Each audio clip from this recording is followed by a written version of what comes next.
Hello, Charlotte. It's really good to see you. And we're so much looking forward to you starting off as well. First of all, a lay minister, and then a deacon, then a priest in the Lone Valley Benefice. Thank you.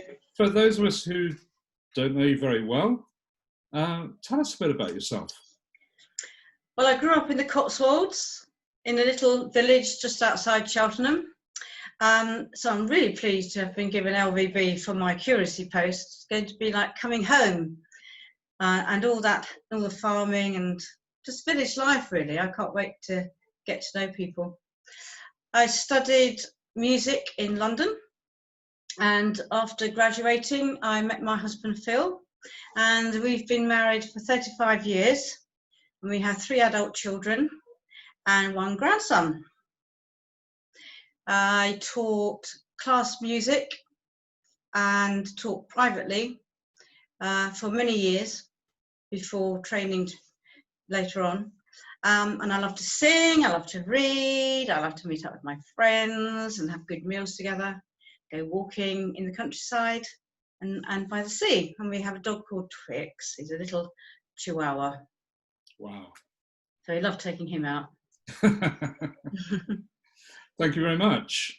So you're coming to us to minister, obviously. So tell us something about your faith journey. Has it been one of those things where you've had a big sudden conversion, or has it been a gradual thing? Tell us more about that. I think it's been more my faith. I brought up with a Christian family, and my faith has always been very strong and helped me through some really difficult times, actually. And it's just grown and got deeper as the years have gone on. And I think because of living in the countryside, you see this wonderful creator God and all that he's brought forth in all the fields and the hills and the farms, the land and the animals. And it's just the way of life, really. And that continues now. I pray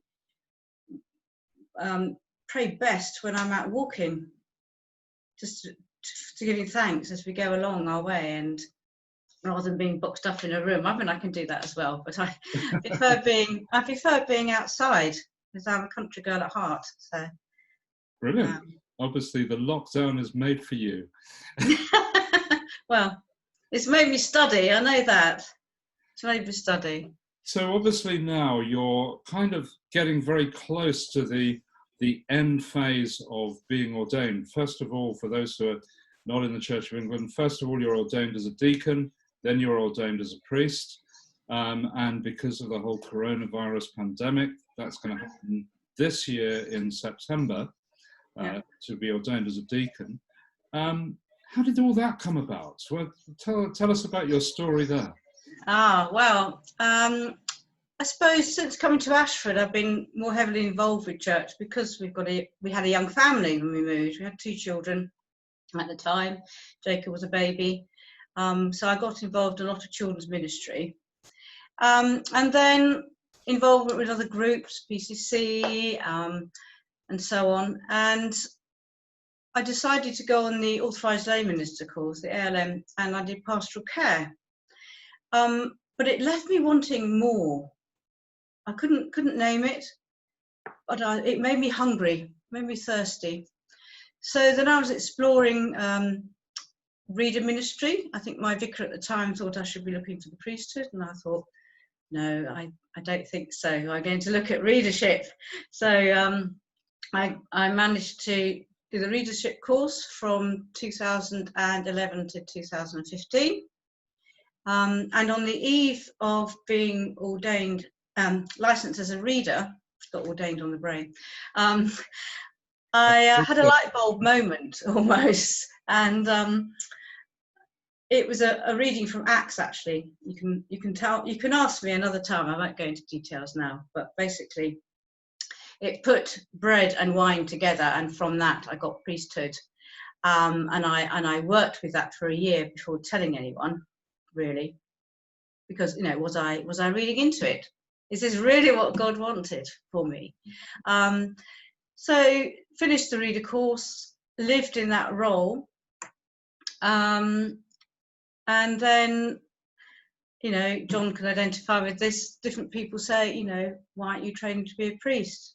Have you read such and such? Or you'll hear a piece of music, or you'll read something and it really speaks to you, a bit of scripture, and again and again and again, there's something. So I decided, actually, I don't want to get to 65 and realise, do you know what, I wish I'd knocked on that door, just to see, just to know, was God calling me, or is God calling me?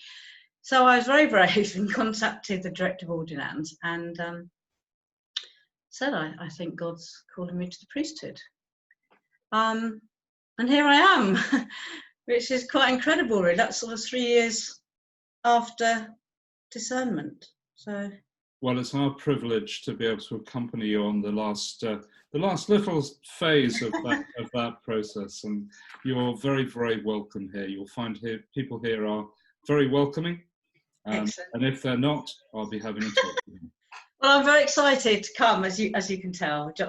Yeah, really excited, and especially to work with John, as we know each other. I don't know if he's told you.